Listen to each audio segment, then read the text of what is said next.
মই যেটো দেখিছো মানে কনফিডেন্স তো ভাল ওভাৰ কনফিডেন্স হ'ব নালাগে পলিটিক্সত আৰু ৰাজনীতি যুদ্ধত যিকোনো প্ৰতিদ্বন্দ্বী তেওঁলোকক গুৰুত্ব সহকাৰে লোৱাটো ভাল তো আমাৰ সন্মুখত আজি 12 জন ক্যান্ডিডেট নমিনেশন দিছে ইয়াত 12 জনকে আমি সমানে গুৰুত্ব দিওঁ তথাপিও বহুত জনৰ নামটো মই ল'ব নোৱাৰিম আজি গৰ্জন মছাৰী কংগ্ৰেছৰ পৰা উঠিছে কংগ্ৰেছৰ দুৰ্দিন কংগ্ৰেছৰ ইমানে বেয়া অৱস্থা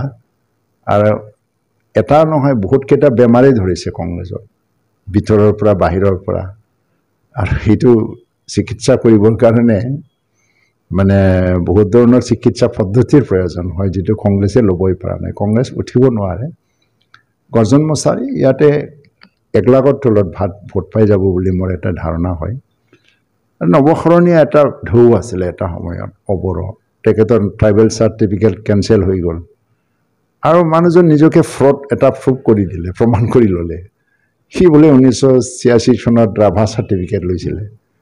ৰাভা সাৰ্টিফিকেট যদি লৈছে যদি ইটোই হসা হয় 11 চনত আকৌ বড় সাৰ্টিফিকেট কিয় ল'ব লগা হ'ল আৰু ইদিনা বড় কছাৰী সাৰ্টিফিকেটটো কেনসেল কৰাৰ পিছত আকৌ হি ৰাভা সাৰ্টিফিকেটটো লৈ প্লাই নমিনেশন দিয়ে হি নিজকে এটা ফ্ৰড হিচাপে প্ৰমাণ কৰি লৈছিলে নাই এটো কৰিব নালাগিছিল 10 বছৰ এমপি হোৱা মানুহ যদি পোৱা নাই আৰু এৰি দিয়ক বাকি দিনৰ এমএলএ খেল কৰপা জেনেৰেল সিটৰ পৰা কিন্তু আজি তেও বিনিতা মে দেখা বুলি এজনী মহিলা তেও প্ৰতিদ্বন্দ্বিতা কৰোৱাইছে নাজানে কিমান ভোট পাব কিন্তু নিশ্চয় কংগ্ৰেছৰ ওচৰা-ওচৰি থাকিব তেওঁলোকৰ ভোট কাৰণ আজি আদিবাসীৰ মাজতো দেখিছো তেওঁলোকে হোলসেল মানে ওভৰো এটা হাৱাত ভোট দিছিলে মুছলমান বিলাকেও প্ৰায় 80% ওভৰো হাৱাত ভোট দিছিলে অসমীয়া হিন্দু বিলাকে ওভৰো হাৱাত ভোট দিছিলে বঙালীৰ মাজতো 60-70% ওভৰত হাৱাত দিছিলে এটা ঢৌ আছিল যে তাত জাতিগত দাঙ্গা বা সংঘৰ্ষ হৈ গৈছিল বড়সকলক বিশ্বাস কৰিব নোৱাৰা হৈ গৈছিল কিন্তু 3 বছৰ শান্তিৰ যেটো পৰিবেশ বিৰাজ কৰিলে ইয়াত আৰু কোনো মানুহ 3 বছৰত কাৰোবা AK-47ৰ গলিত মৰিব লগা হোৱা নাই বোমা ফুটা নাই এটা বিশ্বাসটো গৰিয়া আছে আজি কোনো জনগোষ্ঠী অবৰ নামত ভোট নিদিয়ে আৰু ৰাজনৈতিক দলবিলাকৰ ভূমিকাটো মই হলাক ল'ব লাগিব কাৰণ আগতে ময়দানটো খোলাভাৱে এৰি দিয়াৰ নিচিনা হৈছিল কোকৰাঝাৰটো কোনো পাৰ্টিয়ে মানে ইন্টাৰেস্টেড নহয় কোনো জিকে যাওক 2014 চনত যেতিয়া নৱখৰণীয়া প্ৰথম ইলেকশন খেলিলে ময়ো খেলিছিলো মই ডিফিটেড হৈছো তেনা কংগ্ৰেছে ক্যান্ডিডেট দিলে না বিজেপিয়ে দিলে না এজিপি দিলে কোনো দলে নিদিলে ভোট বিভাজন নহল ওভৰে এক হৈ গল পৃথিৱীৰ এনে এটা বিৰল ঘটনা এটা সৰু জাতি জনজাতি এটো একাখৰীয়া কৰি পেলাই অন্য জাতি একেবাৰে এক হৈ বড় ওভৰ এটা হাৱা ঠুলিলে এটো ইতিহাসত এটো কেতিয়াবা এটা ডাঙৰ প্ৰশ্নৰ চিন হৈ থাকিব তাৰ উত্তৰ দিব লাগিব এটা সময়ত কিন্তু আজি মানুহে এই বিষয়টোলৈ আলোচনা নকৰে তো আজি সব সমন্বয় বিচাৰিছে আৰু এনডিএ হিচাপে আমি জয়ন্ত বসুমতাৰীক দিছো যেতিয়া এটা 14,70,000 যেটো ভোটদাতা ৰাইজ আছে কোকৰাঝাৰ লোকসভাত হালহলনি ঘটিছে তাৰ পিছত মানে আমি যদি 70% মান যদি ভোট কাষ্ট হোৱা যদি ধৰি লয় 11 লাখ মান ভোট কাষ্ট হৈ যাব পাৰে মই ভাবো যে 6 লাখ মান ভোটটো এতিয়া এনডিএ এলায়েন্সত আহি যাব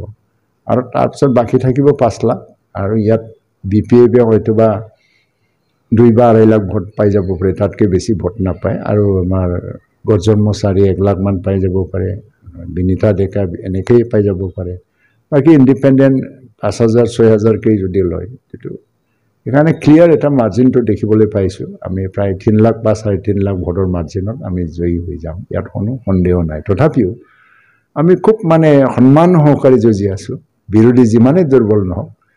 একেসকলক সন্মান দি পেলাই আমি যুঁজি আছো যে আমি যিমান পাৰো মানে আমাৰ ব্যৱধানটো বঢ়াই দিব লাগে কেলে সোশ্যালাইজ কৰি দিছিলে এই দুটা বিষয়টো আমাৰ ইউপিপিএল দলত অলপমান পৃথককৈ চাই আছে মানুহবিলাকে যে আমি গান কালচাৰটো প্ৰশ্ৰয় দিয়া নাই দুৰ্নীতিটো যিমান দূৰ সম্ভৱ ৰোধ কৰিবলৈ চেষ্টা কৰিছে ইউপিপিএল দল বৰ্তমান প্ৰমোদ বড়োৰ নেতৃত্বত এটা প্ৰতিষ্ঠাৰ সংগ্ৰাম কৰি আছে নিজকে আমি এতিয়াও প্ৰতিষ্ঠিত বুলি ভাবি ল'ব নালাগে খুব প্ৰতিষ্ঠিত বুলি ভাবিব নালাগে ৰাইজে আমাক বিনা চৰ্তত সমৰ্থন দিয়া আছে বুলিও ভাবিব নালাগে ৰাইজে আমাক যে সমৰ্থন দিয়া আছে এটা নিশ্চয় চৰ্ত আছে আৰু আমাৰ পৰা কিবা এটা এক্সপেক্ট কৰিছে যে PPFতকৈ সুকীয়াভাৱে পৃথককৈ ৰাজনীতি দল এটা নিজৰ কেৰেক্টাৰ চৰিত্ৰ প্ৰতিষ্ঠা কৰিব পাৰিব তেনে ক্ষেত্ৰত সদিচ্ছা সততা আৰু সকলো জনগোষ্ঠীৰ মাজত বিশ্বাস মানে সৃষ্টি কৰি পেলাই আগবাঢ়ি যাব পৰা UPPLৰ ভৱিষ্যতৰ কাৰণে ভাল হ'ব আৰু বৰ্তমান যেটো লোকসভা নিৰ্বাচন হৈ আছে জয়ন্ত বসুমতাৰী NDA ক্যান্ডিডেট আৰু আজি নৰেন্দ্ৰ মোদী প্ৰধানমন্ত্ৰী হ'ব নৰেন্দ্ৰ মোদীৰ নেতৃত্বতে আমাৰ ভাৰতৰ চৰকাৰ হ'ব ইয়াত কোনো সন্দেহ নাই নম্বৰ কিমান যায় মই ক'ব নোৱাৰো আপকি বাৰ সাত সোফাৰ এনেকে এটা শ্লোগান দিয়া হৈছে কিন্তু কিমান নম্বৰত যায় মই ইখিনিলৈকে নাযাওঁ কিন্তু চৰকাৰ নৰেন্দ্ৰ মোদীৰে হ'ব আৰু অসমত ডক্টৰ হিমন্ত বিশ্ব শৰ্মাৰ নেতৃত্বত চৰকাৰ থাকিব প্ৰমোদ বড়োৰ নেতৃত্বত 25 লৈকে চৰকাৰ থাকিব এই তিনিটা চৰকাৰে মিলি জুলিয়ে কাম কৰিলে দুটা বস্তু সুনিশ্চিত হ'ব পাৰে এটা হল বড়ো একত আখৰে আখৰে আমি পালন কৰিব লাগে আৰু এটা হল যে উন্নয়ন ইয়াত এয়াৰপোৰ্ট ৰূপসী হৈ গ'ল কিন্তু সম্পূৰ্ণভাৱে ফাংচনেল হৈ উঠা নাই নেশনেল হাইৱেবোৰৰ এতিয়া বহুত ক্ষেত্ৰত মানে আমি 6 লেন বনোৱাৰ প্ৰয়োজন হৈছে 4 লেনটো যথেষ্ট নহয় ষ্টেট হাইৱে আমি আজিৰ দিনত ষ্টেট হাইৱেটোকে 4 লেন বনোৱাৰ প্ৰয়োজন হয় আজি ইউনিভাৰ্চিটি বড়োলেণ্ড ইউনিভাৰ্চিটি আহিছে কিন্তু যথেষ্ট নহয় বৰ্তমানলৈকে তাৰ উন্নতি বা ডেভেলপমেণ্ট মেডিকেল কলেজ এতিয়া মানে ক্লাছ হৈ আছে ইয়াতে 100 মানে ষ্টুডেণ্টছে মানে পঢ়ি আছে কিন্তু এই মেডিকেল কলেজটো এতিয়ালৈকে চিকিৎসাৰ ক্ষেত্ৰত বহুতখিনি মানে লিখনা আছে বা লেখিং আছে আমি সম্পূৰ্ণভাৱে GMCৰ নিচিনা বা এইমছৰ নিচিনা আমি কৰিব পৰা নাই যে ইয়াত ট্ৰিটমেণ্টটো ফুল প্লেজেড ভাৱে ট্ৰিটমেণ্ট যাতে হ'ব পাৰে তেনে ক্ষেত্ৰত আমি আজি ৰেলৱে কোচ ফেক্টৰী কথা হোৱাৰ কথা আছে কোকৰাঝাৰ ডিস্ট্ৰিক্টত কত হয় তো ফকিৰা গুমৰ আখে পাকে যদি হৈ যায় তাত হাজাৰজন মানুহ নিবনুৱা যুৱক যুৱতী নিযুক্তি পাই যাব আৰু এটো এটা উৎপাদনমুখী টুৰিজম বাঢ়ি যাব আৰু মানুহৰ অৰ্থনৈতিক অৱস্থা বৃদ্ধি হৈ যাব কোকৰাঝাৰ চহৰৰ কথা মই যদি কওঁ আজি BTC হেডকোৱাৰ্টাৰ এটো আজি নহয় কালি মহানগৰ হ'ব লাগিব মাষ্টাৰ প্লেনৰ প্ৰয়োজন হৈছে লা মেট্ৰো সিটিৰ দৰে এটা সেমি মেট্ৰো সিটিৰ দৰে এটো নিৰ্মাণ কৰিব লাগে তাৰ কাৰণে মুখ্যমন্ত্ৰী সিদিনা 100 কোটি টকা ধাৰ্য কৰি মানে ঘোষণা কৰিও গ'ল এটা ষ্টেডিয়াম বনাবৰ কাৰণে নেশনেল লেভেল এটা ষ্টেণ্ডাৰ্ডত তাৰপিছত আমাৰ ইউনিভাৰ্চিটি আছেই CIT আহি গ'ল ইঞ্জিনিয়াৰিং কলেজ আহি গ'ল মেডিকেল কলেজ আহি গ'ল আজি নহয় কালি এটা মহানগৰত পৰিণত হ'ব এইবিলাক উন্নতি কৰিবৰ কাৰণে কাম কৰিব লাগে তেনে ক্ষেত্ৰত UPPLৰ ৰলটো কি তাৰ আপোনাৰ ভিজনটো কি আপোনাৰ দৃষ্টিভংগী কি আৰু ইটো লৈ পেলাই কি পৰিকল্পনা কৰি আছে তাৰ ওপৰত UPPLৰ এটা ওপৰত বহুতখিনি নিৰ্ভৰ কৰিব তো এই কাৰণে UPPLৰ আজি এই ক্ষেত্ৰত বহুতখিনি দায়িত্ব বহন কৰিব লাগিব আৰু সততাৰে মানুহৰ মাজত থাকিয়ে আমি কাম কৰি যাব লাগিব নিয়মতে যদি আমি চাওঁ যে হাকামা মহিলাৰিক প্ৰথম সুযোগটো দিব লাগিছিল কিন্তু কাউন্সিলত যেটো পিপলছ ৰিপ্ৰেজেন্টেশন এক্ট বা এসেম্বলি আৰু পাৰ্লামেন্টৰ দৰে নহয় নিয়মটো আৰু যে মেজৰিটি হলে যে গভৰ্নমেন্ট ফৰ্ম কৰিব এবসলিউট মেজৰিটি 21টা পালে নেচাৰেলি তেওঁলোকে পালে তাত দলত তেওঁলোকে পালে তেনে নিদিবও পাৰে এটো আমাৰ নিয়মটো এসেম্বলি আৰু পাৰ্লামেন্টৰ দৰে নহয় কিন্তু মোদীয়ে এই সময়তে হুদিলে যে শান্তি কোনে আনিব পিছটো কোনে আনিব একট কৰিলে প্ৰমোদক খুদা হৈছে গোবিন্দক খুদা হৈছে তোমালোকে স্থায়ী শান্তিৰ বাবে কাম কৰিব পাৰিব না নাই তাৰ দায়িত্ব ল'ব পাৰিব না নাই তেওঁলোকে ল'লে আৰু হাগামাৰ ওপৰত মোদী আৰু ডক্টৰ হিমন্ত বিশ্ব শৰ্মাৰ বিশ্বাসটো তেতিয়া নাই কাৰণ 17 বছৰত ৰাজনৈতিক হিংসা মানুহ হত্যা কিবা কিবি ঘটনাবিলাকে 17 বছৰটো এটা কলা অধ্যায় হিচাপে প্ৰতিষ্ঠা কৰিলে তাৰ শান্তি আনিব নোৱাৰিলে হাগামা নিজেও শান্তিৰ কাৰণে চেষ্টা কৰা নাই ৰাজনৈতিক হত্যা বহুতখিনি হৈ গ'ল হিংসা হৈ গ'ল বিৰোধী দলৰ ব্যক্তিসকলক হত্যা কৰা ঘটনা বহুত হৈ গ'ল তাৰ কাৰণে তাৰ ওপৰত আস্থা নললে আজি তেওঁ নৰেন্দ্ৰ মোদীৰ আশীৰ্বাদ আৰু ডক্টৰ হিমন্ত বিশ্ব শৰ্মা সৰ্বানন্দ সোণোৱাল তেওঁলোকৰ আশীৰ্বাদত প্ৰমোদ বড়োৱে আজি শাসন চলাই আছে শান্তি স্থায়ী হৈ গ'ল এটা UPPLৰ লাহে লাহে এটা আস্থা বৃদ্ধি হৈছে খুব মানে মই এনেকা নকওঁ যে একেবাৰে জাম কৰি দিছে মানে এগৰ পৰা এশলৈ যে উঠি গৈছে সেইটোও নহয় লাহে লাহে উঠি আহি আছে তেখেতে আজি কিছুমান আঁচনি আৰম্ভ কৰি দিছে প্ৰমোদ বড়োৱে স্কুল ৰিপেয়াৰিং 500টামান কৰিলে 1000 কিলোমিটাৰমান ৰাস্তা বনালে আজি মানে 1,39,000 মানে PMAY ঘৰ বান্ধি দিলে আৰু যেটো মানে আগৰ চৰকাৰবোৰে কৰা নাছিল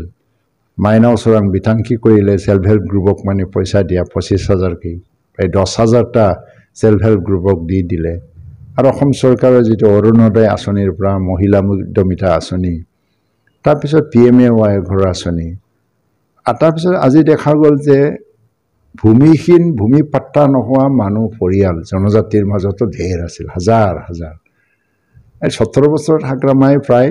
18,000 বা 20,000ৰ ভিতৰতে মাটি পাট্টা দিয়া কৈছিলে কিন্তু এই 3 বছৰৰ ভিতৰত প্ৰমোদ বড়োৱে বিভিন্ন বৈষম্যতি আঁচনিৰ দ্বাৰা দি পৰ্টেলৰ যোগেদি ইমানে তুৰান্বিতভাৱে মাটি পাট্টা দিলে এতিয়া মানে 1,14,000 মাটি পাট্টা প্ৰদান কৰা হ'ল এইবিলাক কাম কাজ আজি এটা মানুহৰ মাজত এটা আস্থা আনিছে 1000 কিলোমিটাৰ ৰাস্তা বনোৱা আৰু জাতি জনগোষ্ঠীৰ মাজত এটা পাৰস্পৰিক বিশ্বাসও আহিছে আজি UPPL দলৰ ৰাজবংশী আছে মুছলমান আছে আদিবাসী আছে বেংগলীও আহিছে বড়ো আহিছে ৰাভা গাৰো সবে আহিছে তেনে ক্ষেত্ৰত UPPLৰ উত্থানটো এনে ধৰণে বাঢ়ি গৈ আছে কিন্তু সম্পূৰ্ণভাৱে কমপ্লিট মানুহৰ আস্থা অৰ্জন কৰিবৰ কাৰণে লাভ কৰিবৰ কাৰণে UPPL আজি বহুতখিনি কাম কৰিব লগা আছে আকৌ এটা ষ্ট্ৰাগল অধ্যায় মানুহক সেৱা কৰিব লাগে আৰু জনগণৰ ৰাইজৰ মানে মংগলৰ কাৰণে কাম কৰিব লাগিব বিশেষকৈ আমি নিজে মানে সংযম হৈ পেলাই এটা মানুহক নিদৰ্শন এটা দেখুৱাক যে ৰাজনীতি এনেকেও কৰা যায় সেলফলেছ পলিটিক্স নহয় মই ক'ব বিচৰা নাই যে এতিয়া BPF দলতকৈ 100% বেটাৰ PPF দলৰো 17 বছৰত বহুতখিনি অভিজ্ঞতা হৈছে হয়তো কিন্তু তেওঁলোকে দুৰ্নীতিক ইমান প্ৰশ্ৰয় দিছিলে হিংসাক ইমান প্ৰশ্ৰয় দিছিল সো তাৰ পৰা এই দুটা বিষয়ে তেওঁলোকক মানে ধ্বংস কৰি পেলাইছে দুৰ্নীতি প্ৰশ্ৰয় দিয়া আৰু হিংসা প্ৰশ্ৰয় দিয়া গান কালচাৰটো প্ৰশ্ৰয়